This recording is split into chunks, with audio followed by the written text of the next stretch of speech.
May isang pangalan na lumilika ng ingay na yon, lalo na sa mundo ng faith healing, si Narciso Olalo. So sino nga ba siya? Ating alamin ang mga kwento at testimonya tungkol sa kanya base lamang sa mga dokumentasyon na nakalap mula sa mga taong sumusubaybay sa kanya. Para masimulan to, pakinggan natin ang isang tanong na nasa puso ng buong kwentong ito. Isang tanong mula sa isang lalaking nagngangalang Camilo na talagang magpapaisip sa inyo. Okay, para maintindihan natin yung tanong na yon, kailangan nating pumunta sa China. I-picture niya to. Si Camilo nag-iisa sa isang hotel, positive sa COVID-19. Imagine yung stress, yung takot, yung pakiramdam na parang wala ng pag-asa. So, sa gitna ng lahat ng iyon, may isang pangalan siyang naalala, si Narciso Olalo. Isa siyang healer na nasa Australia na matagal na pala niyang fino-follow sa Facebook. You know, yung parang wala nang mawawala kung susubukan ko moment, yun. Kaya sinubukan niyang kantakin si Olalo. At dito na nagsimulang maging kakaiba ang lahat. Habang kausap niya si Olalo sa telepono, bigla na lang daw nawala yung init sa mata niya, yung parang lagnat. Tapos, yung mga kamay niya na dating tuyong-tuyo, biglang pinagpawisan. Para kay Camilo, sign na to. Eto na yung hiniintay niyang paggaling. Pero teka, hindi pa dyan natatapos. Kasi kung physical healing lang yan, marami ng ganyang kwento, di ba? Ang twist dito ay yung mga sumunod na sinabi ni Olalo at wala na itong kinalaman sa sakit niya. Bigla na lang nagsimulang ilarawan ni Olalo ang bahay ni Camilo sa Pilipinas. Tandaan nyo, nasa China si Camilo, nasa Australia si Olalo. Paano niya nalaman na bungalow lang yung bahay na may kubo sa tabi, pati yung agwat ng edad ng mga anak niya at kung sino ang nag-aalaga sa bunso? Lahat, bawat detalye sinabi ni Camilo. Tama, paano nangyari yun? So, sino ba talaga itong si Narciso Olalo? Well, yung sagot dyan ay nakasalalay sa kung paano niya mismo ipinapakilala ang sarili niya. Kasi hindi raw siya basta-bastang healer, may espesyal na tawag para sa kanya. Tinatawag niya ang sarili niya na astral healer. At ayon sa kanya, hindi yan galing sa kanya. Mismong ang Diyos daw ang nagbigay sa kanya ng titulong yan sa isang panaginip. Ang ibig sabihin daw nito, isa siyang healer na hindi lang sakit ang nakikita, kundi pati mga kasalanan, ang buong kwento ng buhay mo, at kung ano pa ang pwedeng mangyari sa'yo sa hinaharap. Lahat yan sa pamamagitan daw ng divine vision.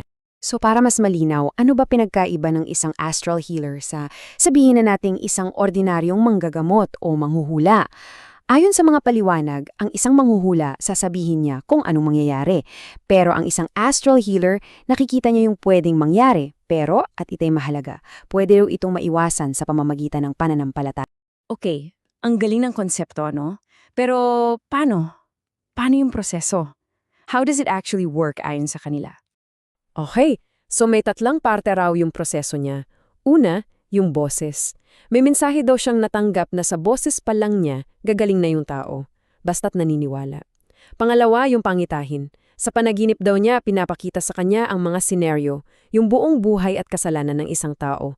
At pangatlo, at ito yung nagpapaliwanag sa kwento ni Camilo, yung espiritu. Sinasabi niya na ang espiritu niya ay naglalakbay sa malalayong lugar para makita ang mga bagay-bagay, bilang utos daw ng Diyos para patatagin yung pananampalataya ng kausap niya. At ito talaga ang pinakaugat ng lahat ng turo niya. Paulit-ulit niyang sinasabi na siya ay isang kasangkapan lang, isang instrumento. Ang totoong nagpapagaling, sabi niya, ay ang Diyos. At nangyayari lang yun dahil sa sariling pananampalataya ng tao. Pero, hindi lang pala pang individual na healing ang sakop ng mga visions niya. Kung titingnan mo yung social media history niya na nagsimula pa noong 2013, may mga post din siya tungkol sa mga malalaking mangyayari sa buong mundo. Halimbawa, ito yung ilang mga documented claims. Makikita nyo yung petsa ng post niya at kung anong kaganapan ang sumunod. May post noong 2015 na na-interpret bilang hula tungkol sa isang leader mula Davao at alam naman natin kung sino ang naging presidente noong 2016. Meron ding tungkol sa isang bagyo na tatama sa Miami, nangyari.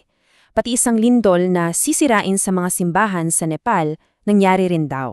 So, anong point ng mga propesiyang ito? Hindi raw ito para manakot. Sabi niya, ito ay mga babala. Isang wake-up call para sa lahat na, hey, kailangan nating magsisi, magbago at maghanda dahil may mas malaking event na darating. Okay, so this leads us to the why. Ano ang motibasyon sa likod ng lahat ng ito? Dito na natin makikita ang isa sa mga pinaka-unique na aspeto ng kanyang ministeryo. At ito yon, zero, wala, libre lahat. Ayon sa kanyang ministeryo, walang bayad ang pagpapagaling, ang mga krusada, ang payo. Lahat. At hindi lang yung basta walang bayad. Take it a step further. Siya pa raw mismo ang gumagastos mula sa sarili niyang bulsa para sa mga krusada niya sa Pilipinas. Sinasabi pa na namimigay pa siya ng pagkain at pamasahe sa mga taong umaattend. Isipin niyo yun. At dito niya talaga hinihiwalay ang sarili niya sa mga, traditional na simbahan o relihiyon.